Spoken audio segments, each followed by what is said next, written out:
Hello, my noble band of outlaws. Outlaw Samurai coming at you live with a video. Well, today we have another sword courtesy of Outlaw Pimp. And Outlaw Samurai, as you know, I don't have a love-hate relationship with Shadow Dancer, I just have a hate relationship with them.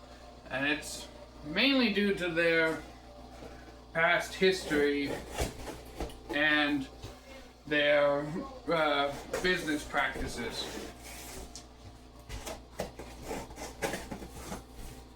But unlike many, I am able to give an impartial review despite that, because I can disagree and even hate a company's business practices, but also give a fair and impartial review. Now, there's a couple of differences with this compared to previous reviews that I've done for Outlaw Pimp, and one of the major differences is that in this instance, we have been granted the permission to cut water bottles. Now, I'm not going to go as high up the echelon of chains as Gatorades and Powerades and stuff like that, simply because not my blade to fuck up. But I will be doing basic, regular old, like Sam's Club water bottles and maybe a few soda bottles whilst I'm at it. But that's as high into the echelon of bottle thicknesses as I'll be going.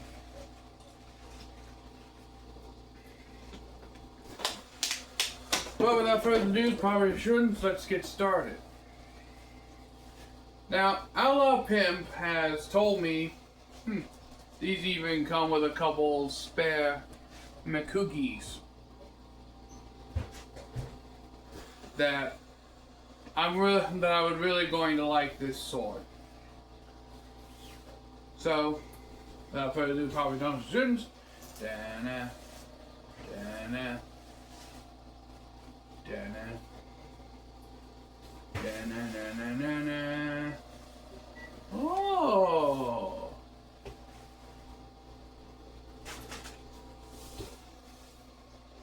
Okay, aesthetically speaking, I do like the blade, the sword, especially this Suba. I very much like the look of this.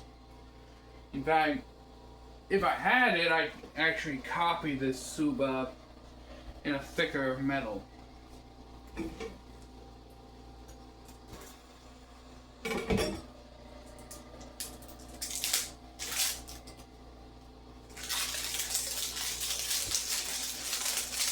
Take the Suka condom off. Like sword condom, but for Suka.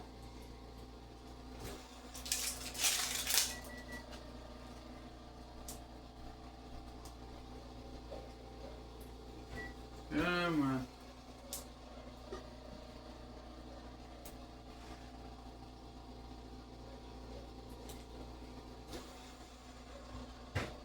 Alright. So, this is a Shadow Dancer blade, bought through Sword Is. The retail on it, all said and done, is $278. Outlaw Pimp got it on sale for $178 with the 40% off and the 10% coupon. Alright. So the Ito, first off, even over the Minuki, while it can be moved only a little bit, it's not so aggressively, absurdly loose that it's going to move on you with a fair bit amount of use. Basically, the Ito is fine. According to Outlaw Pimp, this is supposed to be a model that has Hishigami. I don't really feel the traditional bulk that a Hishigami wrap has. But he did pay the extra $30 for Hishigami, so if it's not on here. But I have not held a lot of blades that have that Hishigami paper underneath the wrap to tell myself. So when I return this to Outlaw Pimp, we will find out more.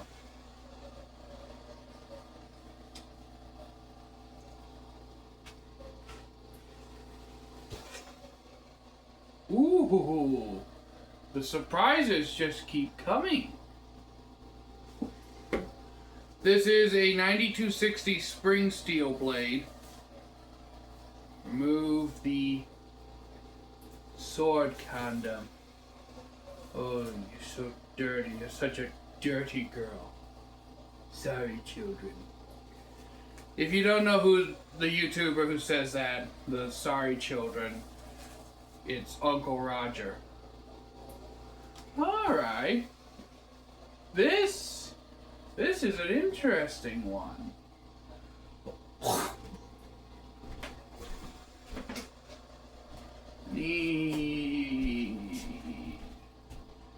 I'll be right back.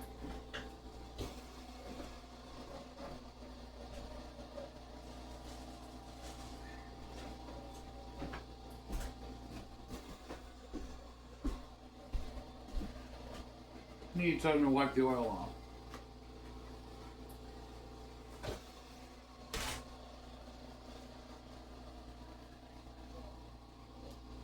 Oh, this is a very interesting one. Since I didn't notice until after I wiped the oil off of this. This isn't your standard shenogi zakuri. Outlaw Pimp, you sneaky, sneaky boy, you. This is an unokubi with a shogi zakuri tip, or shogu zakuri tip. Now, those terminologies may not be known to everybody, so the classic shenogi zakuri is the katana geometry that we're all familiar with, where it has the full spine bevel, the full edge bevel, and the kasaki tip. This still has a kasaki, but it does not have a yukota line, because all katana have kasaki, because kasaki literally means tip. It's just a style of tip. And this is a shogu kasaki, meaning that the bevel line that would normally differentiate the regular shenogi style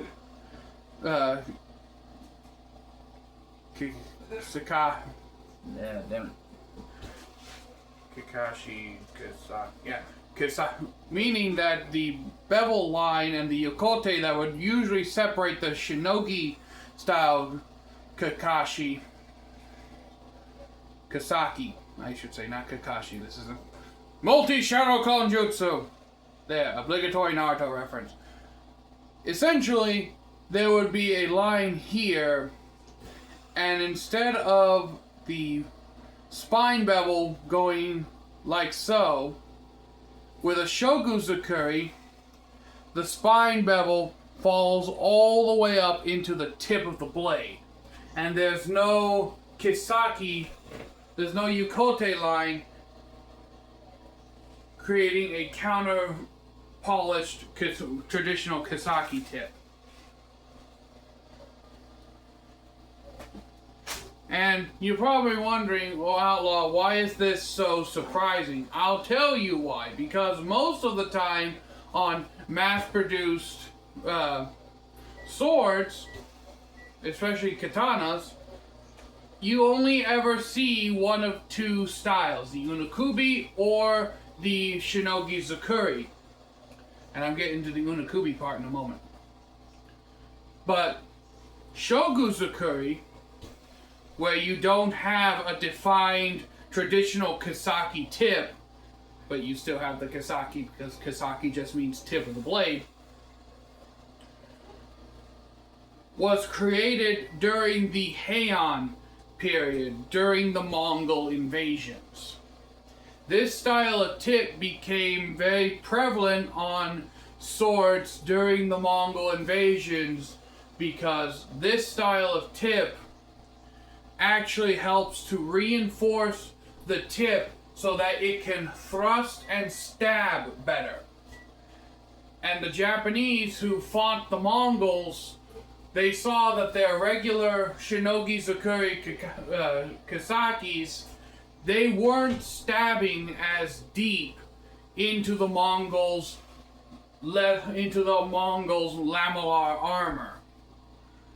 So this style of tip was created and popularized in the Heian and the Muromachi and the Nambukacho periods as more of an armor piercer.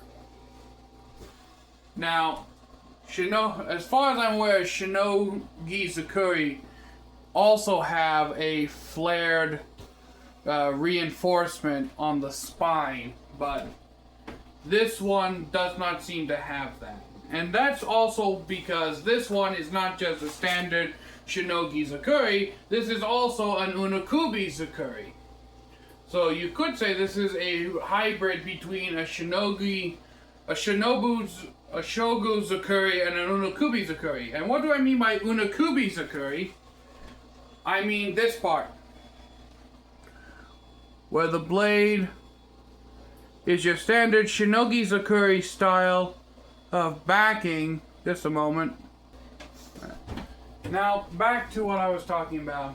The unokubi zakuri blade geometry was originally created for the Japanese naginata. And that style of blade geometry, I believe, started to become more popular during the Nambukacho period into the Sengoku Jidai, and really found its place in the Edo period where swords were not really used much. And because of the intricate forging required to make this geometry, could also be an testament to the skills of the smith required. Because as we see, it starts out as your standard shenogi zakuri, and then drastically thins out all the way to the tip, meaning that this blade has exceptional balance to it, and meaning that this geometry has unmatched tip control when forged correctly, at least with a Japanese style blade. But I got so surprised opening this thing that I went into a whole on tangent mode. This isn't a review, this is supposed to be first impressions, but I couldn't help myself. So, what do I... Ooh. That has a very noticeable tachikaze. Edge isn't that bad.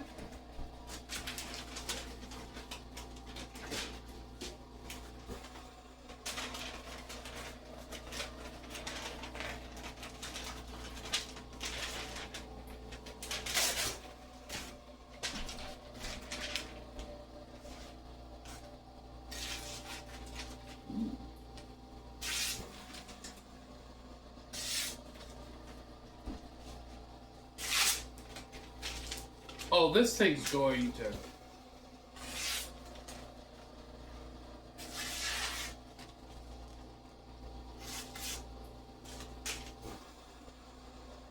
Oh, this thing's going to just slaughter those bottles and the pool noodles I have reserved for it. But, that aside. How does it feel in my hand? Well, it's extremely light. I would be completely confident in wielding this thing one-handed. And honestly, I'd want a second one to dual wield. And that's another thing that makes this a sad experience too, because Shadow Dancer, if you can make blades like this, why do you have to be so bad at your marketing? I know that from your time as Dragon Sword, you've gotten better at customer service, but still.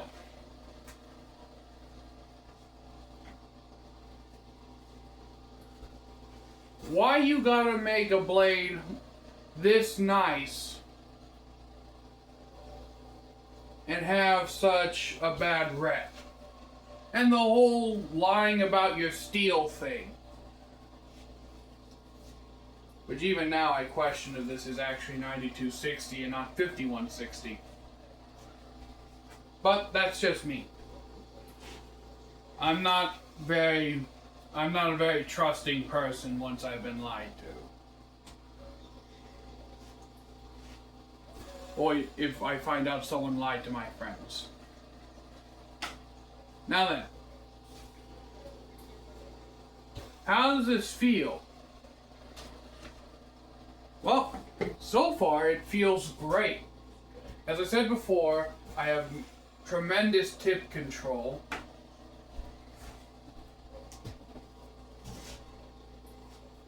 And because of how the blade is, I can put that blade exactly where I want it to go. Now, for such an awesome blade, there has to be cost-cutting measures put in to make it as affordable as it is, and one of them is in the saya. It's ridiculously thin. I would almost say this is the equivalent to a saya you would get on a $50 Amazon katana. There's not any kind of rough sliding going on, and I don't feel any binding either.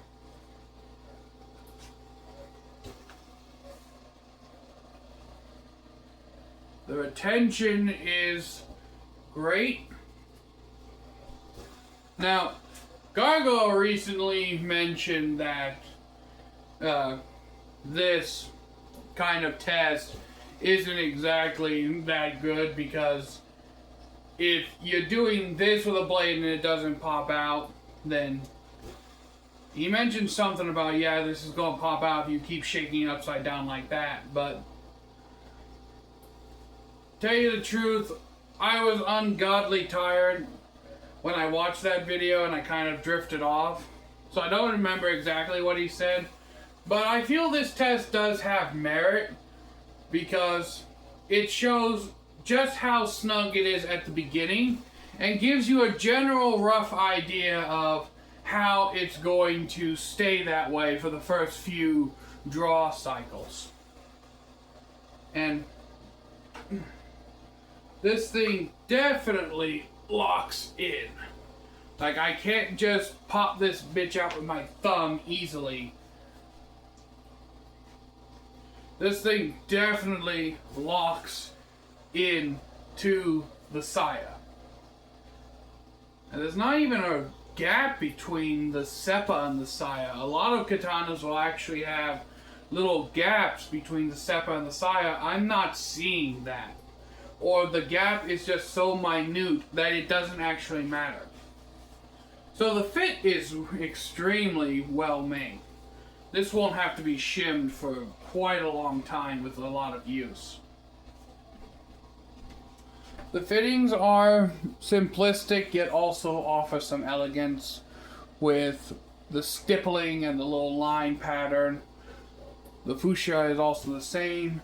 There is no high or low spots in the transition between the fuchsia and the beginning of the Ito wrap either. It is actually completely flush. The Tsuba will scratch your hand up a little bit because there are a bit of sharp angles inside the cutout, but most people aren't just going to slam the meat of their hand into the Tsuba like this. If you're holding the sword correctly, which is like this, then you won't have to worry about really cutting your hand on the Tsuba or scratching your hand up on the Tsuba, but it's enough to mention that. The Ito wrap or the Sageo cord on here is of also decent quality. It's nice and thick. I like the black and white pattern, and I just like the black and white aesthetic of a classic katana all day long. You know how much I like black swords.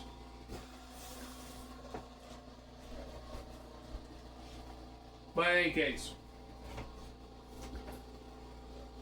you have your very stereotypical oval design, hishime lacquer.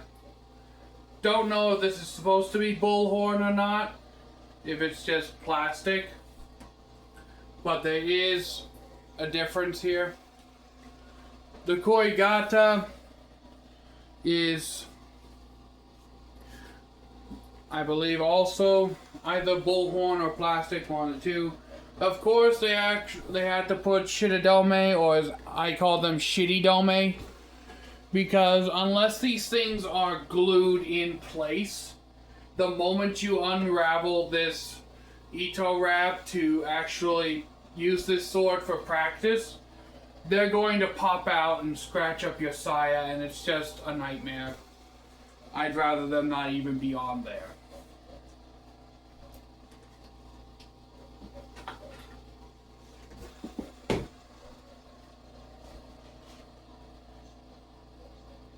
Blade is perfectly straight, and it's honestly kind of shocking, just the transition between how thick the spine is down here to how thin the blade becomes.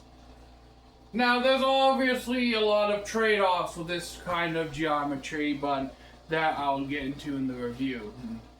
This review may be a long one, so you're going to get your warning now of this may turn out to be a whole movie review for this thing. I got a lot of thoughts, a lot of rambly tangents to go on in my head. But let me know what you think down in the comments below. I do not know the name of this sword, but for right now, the Tsuba even has a moon motif. So, if I was going to give this sword a name, it's not my place to do so, but if I was going to give it a name, I'd name it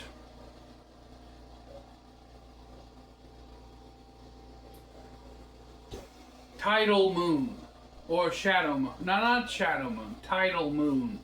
Reason being is the elegance of the Tsuba, the almost wave-like pattern in it, and also based on the smooth elegance that you're able to move this blade, much like the elegance of